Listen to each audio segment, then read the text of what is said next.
Começa mais uma edição do JR 15 Minutos, o podcast da Record TV que aprofunda as notícias que mais mexem com a nossa vida.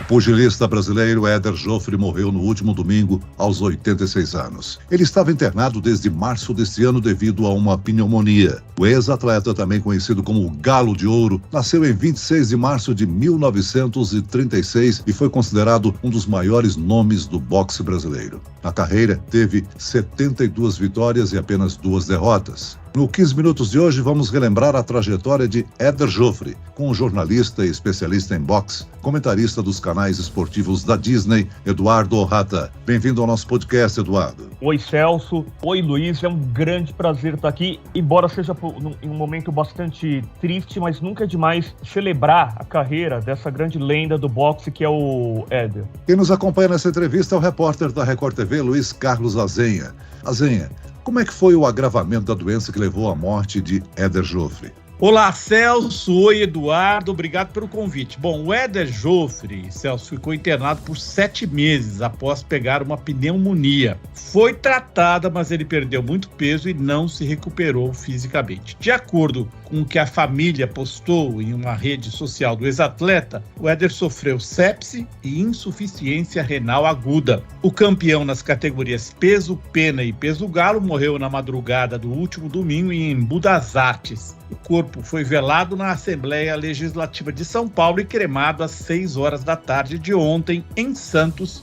onde o ex-boxeador tem familiares. Joffre iniciou a carreira no esporte como, hein, Eduardo? O pai dele teve um papel muito importante, o pai dele era argentino, né? O pai dele chegou a lutar boxe lá na Argentina, veio para o Brasil, porque queria que o filho fosse boxeador. E o Éder, uma época, tinha colocado na cabeça que ia ser jogador de futebol. E o pai dele, o Kid Joffre, né, o saudoso Kid Joffre, não se conformava com isso. Até que alguns amigos chegaram, puxaram o Éder de canto e falaram: olha, o seu negócio é boxe. E também é um grande desejo do seu pai, você tem talento pra coisa. Tenta aí, vamos ver se você luta boxe. E foi aí que começou sério pelo mundo do boxe. Ô Eduardo, eu me lembro criança de ver transmissão pela TV, branco e preto, Éder Joffre, aquela figura, o Galo de Ouro, né? Ele entrou pro hall da fama do boxe na costa oeste dos Estados Unidos. Quem é mais jovem não tem ideia, né, Eduardo, da importância do Éder pro esporte. Ele é um consenso como o melhor peso galo de toda a história. Desde que o boxe teve início, é apontado como um dos melhores libra por libra. Quer dizer, se você pegar desde o peso palha até o peso pesado, ele tá lá, entre os melhores, ao lado do Muhammad Ali, Sugar Ray Robinson, e é um dos 2 melhores lutadores produzidos aqui na América do Sul. Além desse Hall da Fama da Costa Oeste, ele também tá no de Canastota, que é um hall também bem famoso. E só para ter uma ideia da importância do Éder, quando eu ligo pro exterior, há anos já isso acontece, para falar com alguma fonte, para fazer alguma entrevista, geralmente as pessoas falam: ah, você é da terra do Éder Joffre, né? Então, assim, isso não tem dinheiro que pague esse status que o Éder trouxe pra gente. Eduardo, o Éder atuou na modalidade por quase 20 anos, registrou 72 vitórias, 50 por nocaute, 2 derrotas e 4 empates. Você destacaria algumas lutas dessa carreira vitoriosa? Eu coloco geralmente a carreira inteira dele como um todo como algo assim, pra mostrar a qualidade dele. Os percentuais aí, é muita coisa. 72 vitórias é muito mais que muito lutador hoje em dia, o que qualquer lutador, eu posso dizer, tem de lutas. E lembrando o seguinte, naquela época lá, que ele lutou como peso galo, foi a época de ouro. Isso aí não sou eu que estou dizendo. A própria The Ring, a principal revista de boxe do planeta, reconhece isso, que aquela época era uma das mais ricas na história do boxe. Então, assim, mostra a qualidade aí da carreira do Éder. Eu queria lembrar também, falar de uma luta, de qual teria sido a maior vitória do Éder. Eu não digo em importância, mas uma vitória na carreira do Éder que mostrou quem ele é, foi a luta mais difícil da carreira dele, contra o Joe Medel. E é interessante, porque não foi uma luta pelo título. Foi 2 lutas antes dele disputar o título mundial. O Joe Medel era um cara ranqueado e o Éder sentiu um golpe nessa luta e poderia ter mudado toda a história. Ele até falou pro pai dele, falou: pai, não vai dar, não tá dando no meio da luta, porque ele tinha sentido o golpe. E foi aí que o pai falou da luta pelo Brasil, lembra do Brasil, o Brasil confia em você. E aí ele foi lá, virou o jogo, venceu, e aí no dia 18 de novembro, de 1960, ele venceu o Eloy Sanches pelo título mundial, que foi uma luta até mais fácil do que essa contra o Joe Medel. Não foi uma luta por título, então, por importância, sim, não é tão lembrada, mas foi a luta que podia ter mudado o destino do Éder. Agora, Eduardo, quais eram as características ou a principal característica da luta de Éder Joffre dentro do ringue? O que o tornava um vencedor?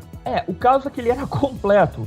Ele tinha técnica, ele tinha pegada, especialmente no gancho de esquerda, mas não apenas nesse golpe, reflexo, velocidade. O principal para mim, a inteligência para conseguir se adaptar a qualquer situação. Tinha uma resistência muito grande, um queixo muito resistente e tinha muita coragem também. É um cara que podia estar uma situação difícil, já teve situação difícil, claro, e aí o pai dele, o Kid Joffre, exortava, falava: olha, não é por você só, você tá lutando pelo Brasil, pelo seu país.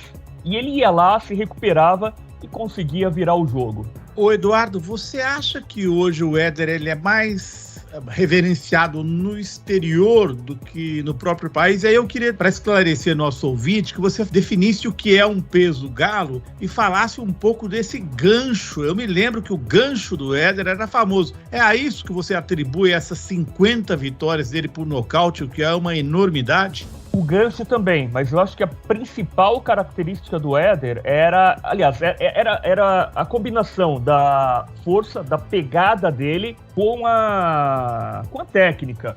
Mas assim, a principal característica dele, na minha opinião, é a inteligência. Ele foi pro boxe por opção própria. Ele teve a opção de seguir pela carreira de artista. Ele chegou a tomar aula no Liceu de Artes aqui em São Paulo. O Aldemir Martins, aquele famoso artista plástico, chegou a se oferecer para ser o tutor dele. Isso aí mostra a qualidade. Mas não, ele achou que serviria melhor o país sendo boxeador e foi essa a escolha que ele fez. O Azenha colocou aí, Eduardo, a respeito da referência que ele tinha no exterior, maior do que no próprio país, não é isso? Muito maior, muito maior. Tava checando as mídias sociais e muita gente lá do exterior reverenciando o Éder. Ele mesmo chegou a lamentar comigo que tinha gente que o pai chegava e falava: olha, esse aqui é o Éder, é um grande campeão. Aí o jovem perguntava: campeão? Campeão do quê? Não sabia direito o que era o Éder. Eu acho lamentável mesmo que um ídolo como ele, porque na época que ele foi campeão, principalmente na categoria dos galos, tinha quem? Tinha Pelé, Maria Esther Bueno e o Éder. Eles eram a tríade de grandes ídolos do Brasil. E hoje as pessoas não se lembram tanto dele. Ele reclamava em vida, né, de que nós somos o país do futebol e o maior pugilista não era reverenciado ou reconhecido, né? Agora, falando sobre o estado de saúde dele, além da pneumonia, o ex-atleta há alguns anos enfrentava uma doença degenerativa. Ele vivia um momento difícil de saúde, né? Ele sofria de encefalopatia e agora, quando ele foi para a clínica, ele estava com problemas respiratórios e problema de equilíbrio, não estava se alimentando muito bem.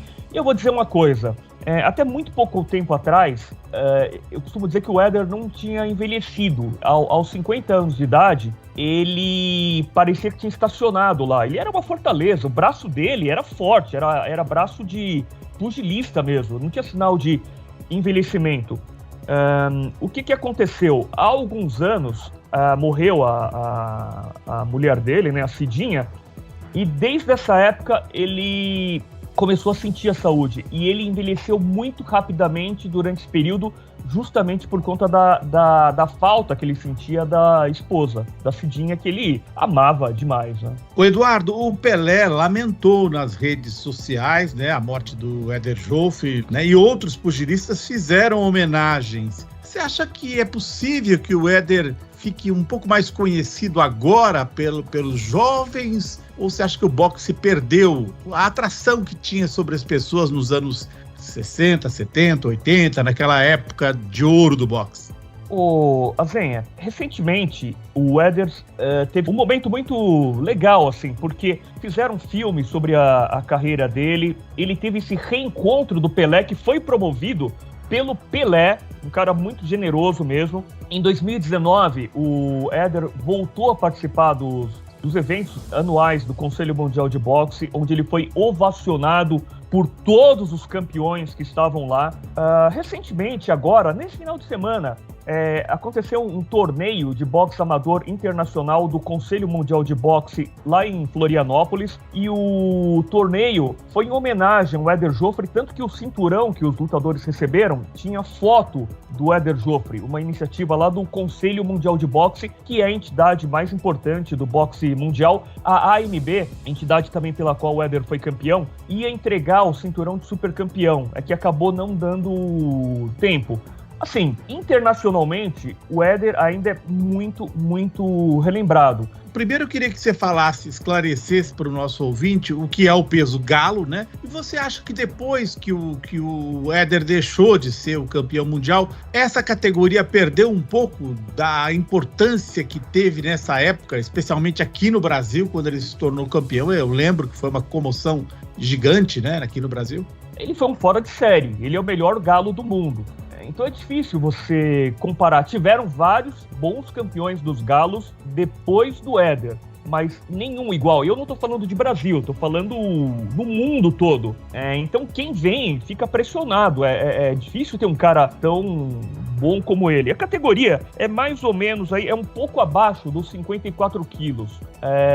Então assim, são lutadores pequenos. A gente sabe que tem essa fascinação toda com peso pesado, Muhammad Ali, Mike Tyson, que são aqueles grandalhões, os gigantões. Mas assim, realmente, eu acho que perdeu muito depois da aposentadoria do Éder essa categoria de peso. Mas é que o pessoal ficou mal acostumado, porque tem um Éder Joffre lutando nessa categoria, depois é difícil se acostumar com outros lutadores. Mas tiveram bons lutadores, sim. Ô Eduardo, o boxe brasileiro, ele vive desse aparecimento episódico, né, de grandes atletas. Por que você acha que não existe um desenvolvimento mais generalizado do esporte, considerando que é um esporte que dá medalhas olímpicas, né? E o Éder participou de outras competições que não como lutador profissional? Ele participou do boxe amador. A nível regional, ele era bom. Na Olimpíada, ele acabou não medalhando.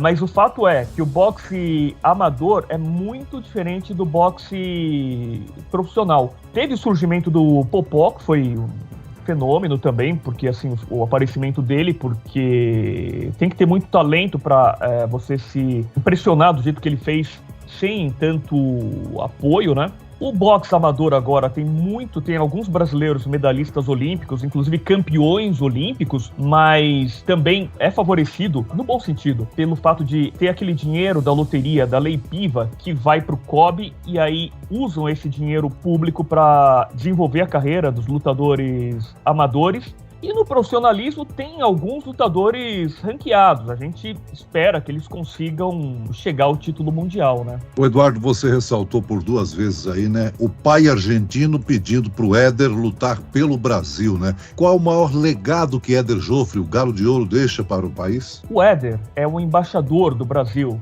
porque ele divulgou a imagem do Brasil. O que ele fez décadas atrás vale até hoje, porque o pessoal ainda fala do Brasil por conta do Éder Joffre, especialmente quando se trata do boxe. Mas tem uma coisa, o Éder, ele transcendeu o esporte.